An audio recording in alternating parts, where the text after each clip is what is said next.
Magandang araw sa inyong lahat. Magandang araw sa ating mga suki na tagapanood sa ating mga vlog dyan sa Pilipinas. Shout out po sa inyong lahat. Dyan sa ating mga madam at saka mga sir. Ingat po kayo. Ingat po tayong lahat. At lalo na po sa ibang bansa na abot po sa ating mga vlog kung saan man. Dyan sa Amerika, Canada, Hong Kong, saan pa? Sa Australia, o dito sa Europe. Magandang araw po sa inyong lahat, mayong adlaw. Ito yung gusto kong mag-react dito ni Boyeng Remulla. Ipasok ko muna yung video, tsaka natin dugtungan yung mga yung nasabi ni Remulla. Mukhang na tinamaan ng kidlat yata to eh. Tinawag ni Senador Joel Villanueva na harassment ang plano sana ng ombudsman na ipadismiss siya sa serbisyo dahil sa isang naunang kaso kaugnay ng pork barrel scam. Sa huli, natuklasang isinantabi na pala ang naunang desisyon ng dating ombudsman kaugnay niyan. At nakatutok si Salima Refran. Inanunsyo kanina ni Ombudsman Jesus Crispin Remulla na susulat siya sa Senado para hingin ang pagpapatupad ng kautusan noong 2016 ni Ombudsman Conchita Carpio Morales na dismissal from public service laban kay Senador Joel Villanueva. Kaugnay ito ng kasong administratibo ni Villanueva sa kanyang pagkakaugnay sa pork barrel scam noong siya'y Sibak Party List Representative pa. Matapos mapunta sa umano'y peking NGO ni Janet Lim Napoles ang 10 milyong pisong PDAF o Priority Development Assistance Fund noon ni Villanueva. Ang dismissal order na ito hindi pinatupad ng Senado dahil tanging Senado at mga kapwa-senador lamang daw ang makakapag-alis sa kapwa-senador sa pwesto sa pamamagitan ng investigasyon at ng ethics complaint. Pero matapos itong sabihin ni Remulla, si Villanueva may inilabas na imahe ng isang desisyon ng ombudsman kung saan nakalagay na wala raw probable cause at dismiss na raw ang kaso. May petsa itong July 31, 2019, panahong ombudsman na si Samuel Martires. Naglabas din siya ng clearance mula sa ombudsman na nagsasabing wala siyang nakabimbing kasong kriminal o administratibo sa Office of the Ombudsman. May inilabas din si Villanueva na certification mula sa Sandigan Bayan na hindi siya akusado o defendant sa anumang kaso roon. Pareho yung inisyu nitong September 10, 2025. Sa mensahe ni Villanueva sa reporters, tinawag niyang harassment ang gusto ni Remulla. Si Remulla, ikinagulat na may ganito na palang desisyon si Martires na anyay isinikreto umano. I was confronted with a decision signed by former Ombudsman Martires dated July 2019. Lumabas lang siya nung sinabi kong may gagawin ang Ombudsman tungkol dyan. It's a surprise secret decision. Well, nobody was raising that issue before. Joel Villanueva kept quiet through all the years. Ombudsman Martires never spoke about it. Di ba? Parang secret decision siya. Alam niyo ba yon? Did you know about it? Nobody knows about it. Gate ni Remulla, hindi harassment ang kanyang ginawa. It's not harassment. It's something that everybody thinks to be still valid. That can turn out to be not valid anymore due to a secret decision. Dapat kasi, hindi naman na-publish yan, hindi yan nilabas. Nobody know about it. Kahit na sa Senate mismo, hindi nila alam yan. Sa panayam ng Super Radio DZBB, kinumpirma ni Martires na may ganito siyang desisyon. Anyay 2018, pag-upo niya bilang ombudsman nang maghain si Villanueva ng motion for reconsideration laban sa desisyon ni dating ombudsman Morales. Ang argumento raw ni Villanueva, forged o pineke umano ang kanyang mga pirma sa mga dokumento at nagpadala rin ng NBI findings kaugnay nito. Inilagay lang daw si Villanueva sa request ng Buhay Party List, kayong hindi naman siya miyembro ng party list na ito. There is no evidence on record na yung pera na tanggap ng Buhay Party List ay napunta kay Senator Joel Villanueva. I dismissed both cases, criminal and administrative cases. So doon sa kaso, doon sa administratibo na sinasabing dismissed from the service, ni-reverse ko yon at dinispis ko yung administrative case. Itinanggi rin niyang isinikreto ang desisyon. Abay, hindi ko alam kung anong sikreto sa amin kasi kung titingnan, mayroon kaming tinatawag na CCMS, yung Case Management System. Pag yung kaso ay nare-release, napupasok yan sa system eh. So nandun sa system na na-dismiss ko yun, wala akong sekretong ginagawa sa aking trabaho. Lahat nakabuyang-yang. Sabi ni Remulla, inaaral nila ang desisyon na ito ni Martires. Pero dahil dito, hindi na siya susulat sa Senado. Nagbago na yung premises natin. I think that it's something that raising more questions than answers. Diba? Lalo na dito, sir, sa opisina. Lalo na sa opisina ito. Ay, anong nangyari kay Remulla ngayon? Sobra-sobra yata ang kanyang papriskon-priskon, kaya nga yan tuloy. Atat na atat siya na tanggalin ito, mimuhan niya tong, bigyan niya na tong sulat itong Senado para desisyonan itong si Joel Villanueva kung tanggalin o no.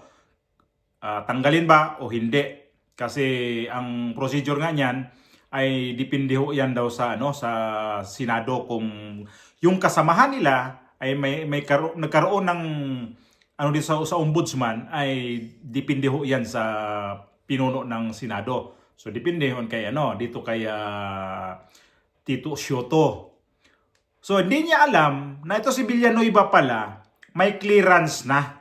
May certification na galing sa Sandigan Bayan. At gulat na gulat itong si Remulla kasi sinabi pa niya na may mga ginawang paglilihim itong dating ombudsman si Samuel Martires. Paano may nililihim? Nga sinabi ni Martires na nakabuyang-yang nga yan kasi may system ho yan. Ito si Remulla, pinag-aralan mo ba yung kaso talaga ni Joel Villanueva o gusto ka talagang magpabango kay Bongbong Marcos? Yun ang nakikita ko dito eh. Gusto niya magpabango kay Bongbong Marcos. Bakit hindi mo to unahin itong sila ni Martin Romualdez at saka ito si Saldico? At isa pa, marami pa dyan sila ng grupo nila. Yan ang imbestigahan mo muna. Porket ba ang pagkasabi mo ay na panahon pa ni Conchita Carpio itong nangyari kay Joel Villanueva. Halata naman na ang party list ay para doon sa ano ba yung party list niya? Nakalimutan ko tuloy. Hindi naman talaga party list ni yun. Ni Joel Villanueva. Kasi ang party list kung saan siya nagrepresentative nito, itong SIBAC. Yung party list na yun na sinabi na doon ni Napoles, hindi naman talaga kay yun, kay Villanueva. Paano ako hindi ko kinakampihan si Villanueva dito? Kasi ang sinabi yung iba dyan, mandurugas daw, magnanakaw. Ngayon, mayroon na pala to siyang certification nga sa Sandigan Bayan, tapos dismiss ho yung kaso niya sa ombudsman. Pinaliwanag ni dating ombudsman na Sammy Martires. Ngayon, ito si Remulla, walang kaalam-alam. Di niya napag-aralan yun bago siya magsalita sa mga media na kailangan niya na magpadala ng sulat dito kay Tito Soto. Excuse me, Tito Soto. So, ano ba talaga Remulla? Ang kaso talaga ng mo ngayon, ang tinatarget mo ngayon, kalaban yun lang talaga sa administrasyon ni Bongbong Marcos? Ihalimbawa lang natin. Yung anak mo na naabsuelto din sa kaso sa yung natanggap niya na bagahe mula sa ibang bansa. Paano kaya kung bubuksan din yan kung wala ka na rin sa pwesto mo? Kulong din yan yung kaanak mo. Ang hilig mo magkalkal ng mga kaso noong nakaraan, paano din kung mayroong magkalkal din ng kaso sa anak mo at pati ka na rin siguro, mayroon ka rin sigurong kaso Ito si Joel Villanueva, handang-handa siya, hindi niya alam na hindi pa siya nakapaglabas ng sulat, hindi pa nakapagpadala ng sulat dito kay Tito Soto. Mayroon na palang mga hawak dokumento si Joel Villanueva. O sino ngayon sinong nabulaga dito ngayon? Kayo. Para ka, araw-araw ka nagpa-media, araw-araw ka nagpa-preskon.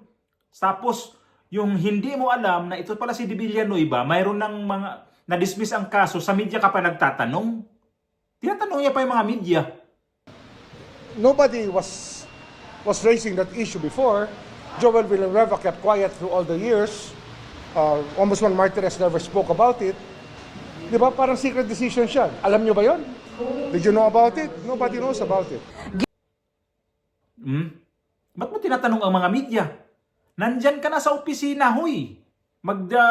Dalawang linggo ka na dyan. Tapos, yung mga record ni Villanueva dyan sa ombudsman, hindi mo nakalkal yan? Naku, mali ito.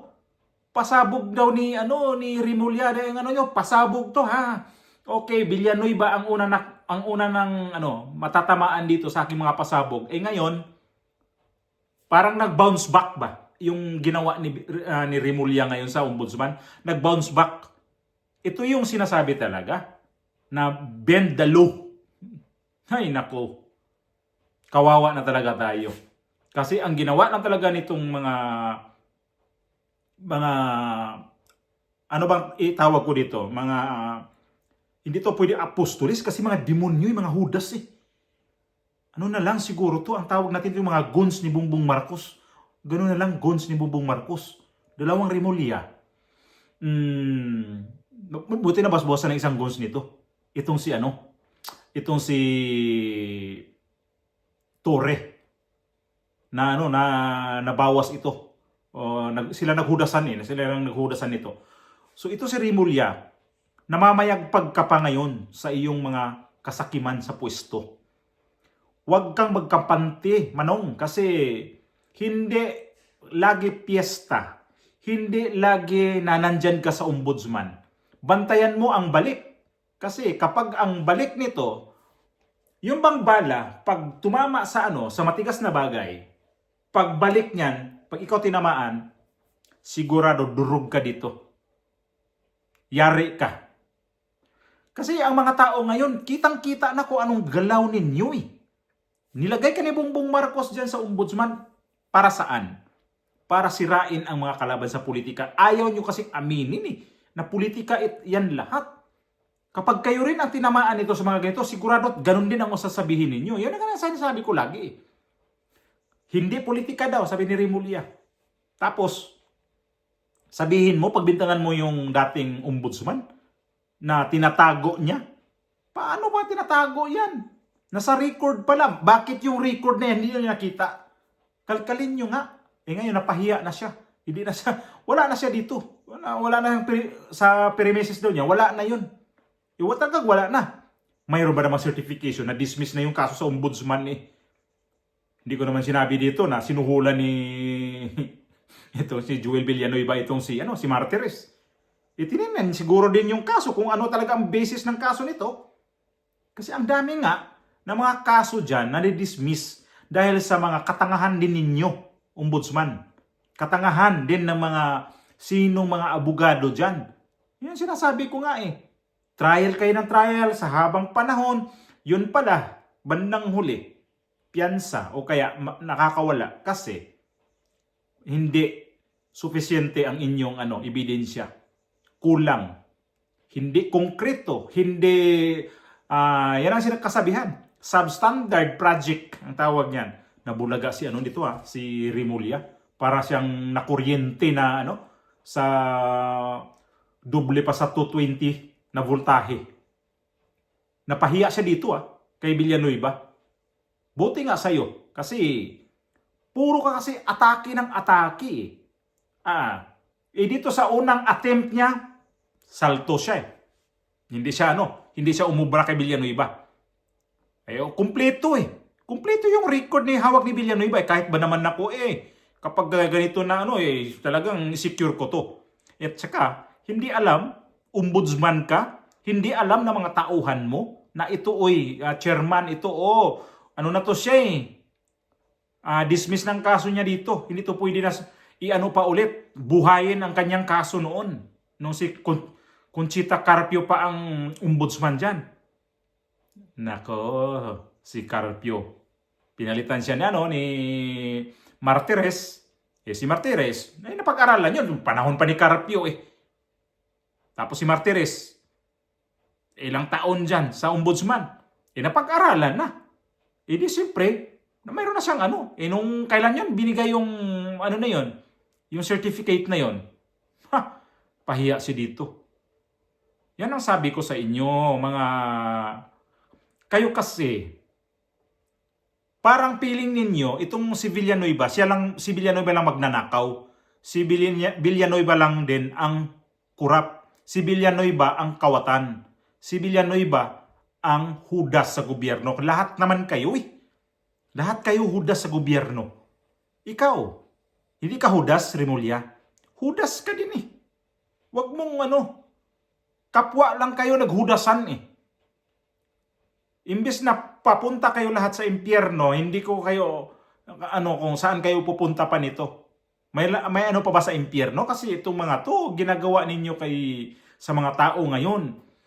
Masyado nililito ang sistema ngayon sa mga panggobyernong ito. Piling ba ninyo talaga napakatalino nyo? Porket ba nandyan kayo, style ninyo, grabe. Hindi rin nakakatuwa yung mga ganyan na nakikita namin na yan, si Remulla, ang galing niya nagiging ombudsman. Para sa akin, pera pa rin ang dahilan kung bakit ka nandyan. Inggit, yan, gahaman sa pwesto, kaya kayo nandyan sa pwesto. Kayo ang nilagay ng presidente rin na gahaman din sa pwesto at lalong kawatan, kurap na presidente. Grabe, ikakakahiya ko talaga yan. Si dating Pangulong Duterte, sinabi ko yun eh. Di bale, na kinulong ninyo to, pinadala sa dahig. Hindi ako nahiya na ang aming presidente nandito. Pero yung presidente ngayon, ito yung umupo ngayon, kinakahiya ko talaga to. Kasi sobrang kawatan, mandurugas.